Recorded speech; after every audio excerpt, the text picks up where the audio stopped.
Welcome to the Make Each Click Count podcast. This is your host, Andy Splikel, and we are happy to welcome this week's guest to discuss today's topic, which is essential emails every business should be sending.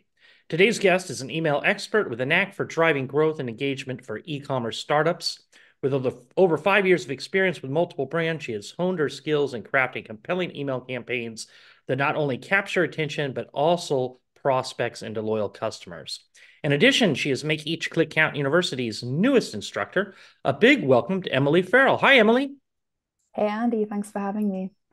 Yeah, you're welcome. Hey, let's get right into it. Your new masterclass, Three Essential Email Flows Every Business Needs, goes over essential emails that every business should be sending to their customers. What are those emails and what makes them essential? The three emails that I cover in my masterclass or the email flows are the welcome flow, abandoned cart flow, and the post-purchase flow. And of course, these aren't the only emails or the email automations that you need. You might need more, but I think that these emails really cover essential or crucial points along the marketing funnel that kind of comprehensively nurture your customers, take them along that customer journey, recover lost sales, and encourage more sales. So I feel like for e-commerce brands specifically, these three flows really cover those foundational points that you need. How many emails are involved in each flow? So it depends. I change it up depending on the brands that I'm working with, but in general, I think for your welcome flow, I would do like 4 to 5 emails. I like to include like a founder story because I really like to personalize the brand as much as possible. So if there is a founder story to be told, I add that in as an email. For your abandoned carts, if there's an opportunity to add an incentive to recover lost sales, then the flow will be a little bit longer. So again, 3 to 4 emails, and then post purchase, probably 4 emails if the e-commerce brand has an affiliate program or like some kind of referral program at play. I'll include those emails too so that we can encourage word of mouth referrals. Now, I sometimes hear people say that email is dead and you should spend your time in business focusing on other marketing channels. Why have you decided to focus so much on email? Yeah, well, I mean, email, I think you have to, if you have to look at it holistically, email is definitely not the only channel that you should be looking at. It is primarily a retention channel. So you do need to be working with other channels and top of funnel acquisition. But I think the kind of stat that overcomes this misconception is that I think it's for every $1 you spend on email, you get a $36 return. Wow. So it still is the like significantly, it still is a significantly higher return on investment. But yeah, like I said, I think, yeah, you need to look at it holistically. As social media becomes more and more saturated, there's an opportunity with email to really create a community and to take your customers on a journey and to build relationships. I believe that email is the channel to do that. So that's why I still believe it's got legs. Now, how important do you believe that the email service provider, the ESP, is for business marketing emails? Yeah, I mean, it is important. I think it's quite an easy decision for me. I use Klaviyo in for most of my e-commerce brands that I work with. I've also used OmniSend and MailChimp a little bit, but I prefer Klaviyo. You need to choose an ESP that kind of goes or meets all the technical requirements for good deliverability of your emails, because if it's not doing the domain authentication, you're going to struggle with spam uh, emails landing in people's spam folders. And this is something to become more aware of now, because I know that like Gmail is locking down on spam and domain sender and all of that kind of stuff. So yeah, so it, like I said, for me, it's an easy decision. Klaviyo works very well. It's got very good analytics. The automations are intuitive, and yeah, it works very well for me. Now, how important is segmenting your email list when it comes to sending emails? Yeah, well, this goes in line with personalizing your content to really meet your different little different groups of your audience. So yeah, I think you the most basic level of this is that you want to segment your engaged versus unengaged subscribers, probably send more emails to your engaged subscribers. And depending on the products that you have and the variation that you have, you can look at like segmenting based on interest and then sending out targeted emails to these different interest groups. There's a lot of it is a very important thing, I think, because you can personalize emails, you should be doing that. Now, without giving away too many of the secrets of your master class, can you talk a little bit about the importance of email design and finding your business voice when it comes to email marketing? Yeah, well, the design of an email plays a role in how your message is received.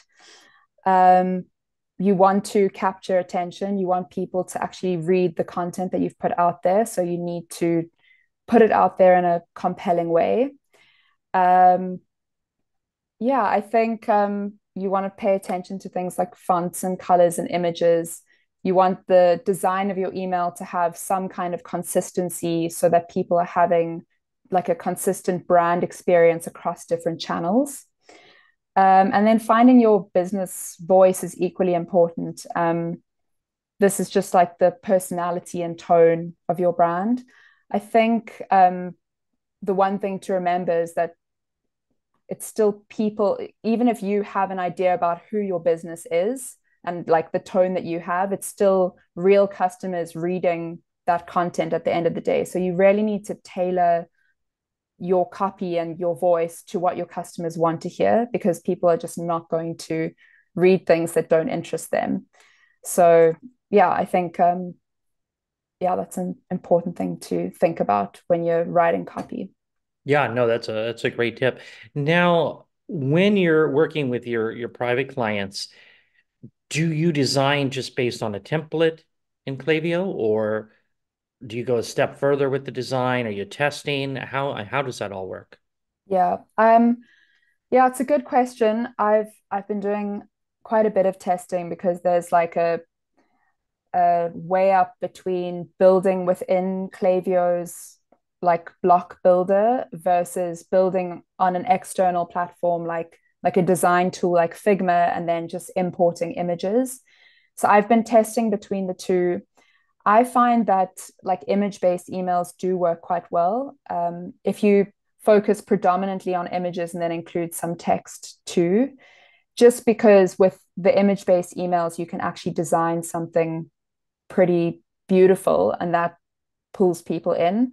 The one thing to keep in mind that you have to compress your image-based emails and make sure that the file size isn't too big, else you're going to land in spam. Hmm. But I tend to do a few different things. So for some flows, I'll do a test between like an image and text base and then only image based. But like I said, what I'm finding is that the image based stuff works quite well. I know that one thing that business owners sometimes worry about is sending too many emails. How many is too many? Is there too many, I guess is the first, and how many is too many? I think it I think it really depends on the brand. I think a small brand with a small audience or email list is going to reach that like saturation point quite quickly. Um, I guess the answer to that, which isn't really an answer, is that you just have to test and kind of see when your metrics start to deteriorate. So yeah, it depends. Now, what would be a piece of actionable advice that you would give someone thinking about expanding their email marketing efforts? Yeah. So again, it probably depends, and the first thing I would do is try and diagnose like where the potential is within your email marketing strategy. So if you're a very early stage brand with a very small email list, maybe you've got that top of funnel traffic, but you're not driving people anywhere or you're not capturing emails, then what I would do is definitely look at setting up a lead magnet and setting up a welcome flow that just nurtures customers and introduces them to the brand. If you're a little bit further along, then I would look at segmenting and kind of testing different types of content, whether that's case studies or educational content or promotional content, and then slowly increasing the number of emails, like we were just saying, until you reach that saturation point. The oh, I'm Yeah. sorry. Go ahead.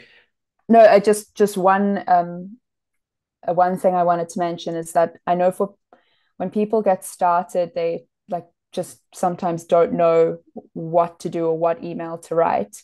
And there are tools out there, like websites like really good, really good emails.com, that collect email campaigns from brands and automations that you can then go and look and see what other brands are doing and get some inspiration. So that's also a nice, I guess, an actionable tip of like somewhere to start if you're not sure.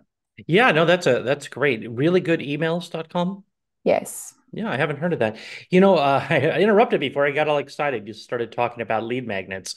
I know a lot of companies, Shopify stores, et cetera, they'll just put the box subscribe to my newsletter, which seems to um, nobody really wants more emails, so nobody typically ever subscribes to those. What kind of lead magnets do you suggest people do to try to grow their subscriber base? Yeah. So again, it will depend on the brand, but like for any e-commerce brand, you definitely want to have a first order discount. So some kind of like monetary incentive that will get people to give you their email address. That's like the most basic one. I think it's like that law of reciprocity where you you do something for them, they do something for you. You don't just want to be sending them emails. No one, like you said, no one wants more emails in their inbox. But then depending on the brand and the product, I really think that brands can get more creative with the types of lead magnets that they're creating. So whether that's like ebooks, like supplement brands that are helping people do X, you could create ebooks or guides that really support people on their journey to whatever transformation the brand is promising. I think there's a lot of different ways to add value. Could be videos, could be long form content that is just accessed through a sign up form or some kind of landing page. So I think a lot of brands miss that opportunity because they maybe just have that first order discount pop up, but they don't realize they could be adding more value to people and like building that relationship and building trust. So yeah, I like to get a bit creative with the lead magnets that I do. I had mentioned in the intro that you're the newest contributor to Make Each Click Count University with your masterclass, Three Essential Email Flows Every Business Needs. Can you take us through the masterclass? I know you did a little bit, but what somebody could expect to learn by taking that class? Yeah, so I think it's kind of a comprehensive foundation to email marketing. Like I said, it's your welcome, abandon cart, and post purchase. So it's just covering the basics so that you're starting to nurture customers, encourage sales, and then also encourage retention through the post purchase flow. And I don't just talk about like what emails I think you should be sending. I actually like walk you through the back end setup. So setting up Klaviyo, setting up that first order lead magnet, like we were just speaking about, the specific settings you need to have in place, what that automation actually looks like. So it's very much like a step-by-step tutorial. And why these three pieces? Why these three Well, flows? I think like I said, these flows cover like three crucial steps along the customer journey. So when people become aware of your brand, the welcome flow will kind of bring them into your initial community, educate them more, add some more value, and also drive that first purchase through that first order discount. Um, with the abandoned cart flow, what you're able to do is think about what are the objections that someone may have, what's preventing them from making this purchase. And you're able to just remind people. I mean, people are busy, so maybe they forgot. So it's just a reminder, but it's also thinking, how do I overcome whatever friction this person has towards buying? And then post purchase is holding your customer's hand once they've made a purchase. So not just leaving them to figure out the product on their own. It's really creating like a positive brand experience from the point of purchase and beyond. And as I like mentioned earlier, you can bring in you can build in like review requests, UGC requests. So this kind of feeds into your other marketing efforts. You can get social proof from them. You can get word of mouth referrals. So that post purchase flow is really about creating loyal customers and getting them to spread the word, because that's your ultimately your most powerful form of marketing, is people telling people about brands that they love. Now, who's the ideal person who should take this masterclass? So it's definitely designed for absolute beginners, as in like if you know nothing, you'd be able to set everything up and have it executed pretty quickly. But I also think that this would be valuable for anyone wanting to give their these like three flows a nice refresh in terms of design, copy, because I run through every single one of the emails, and like I think about what is the purpose behind this email and what is the message that we want to convey. So I think you can get a lot of ideas of different things that you can do for your automations. So I'm curious, how did you get involved with email marketing originally? Yeah, it's been a nice journey. I've been working with e-commerce brands for the last 5 years, and I've always enjoyed copywriting and content writing and writing in general. And on the side, I was writing B2B sales funnels for some other clients. So that was kind of my intro into the world of email, and I wanted to bring it across for my e-commerce brands that I work with. And then the other nice piece of the puzzle was that I work with a lot of different agencies, like an Amazon agency, Pinterest agency, Meta ads agency. So me like stepping up to fill this role of email and retention was a really nice um, addition to this ecosystem that we have. So that's kind of how I made my way into what I'm doing now. Now, if somebody listening out there would like more information on working with you directly, how could they do that? So I have actually just done a website refresh. So I'm excited to share that with people. It's you can find me at theowl.agency, as in the bird, theowl.agency. Or you can check me out on LinkedIn. It's Emily Farrell, two R's, two L's. And yeah, I also have a YouTube channel where I do email marketing and digital marketing tutorials. So that's another way to find me or to learn more about what I do. And that's also under my name, Emily Farrell. Well, this has been great, Emily. Is there anything else you would like to add before we wrap it up today? I think that's all. But thanks so much for having me. Well, thank you for joining us. For listeners, remember, if you like this episode, please go to Apple Podcasts and leave us an honest review. And if you're looking for more information regarding Emily, you will find the links she mentioned in the show notes below. In addition, if you are interested in her masterclass, visit Make Each Click Count University, where you can currently access her masterclass and all other content for just $19 a month. Well, that's it for today. Remember to stay safe, keep healthy, and happy marketing, and I'll talk to you in the next episode.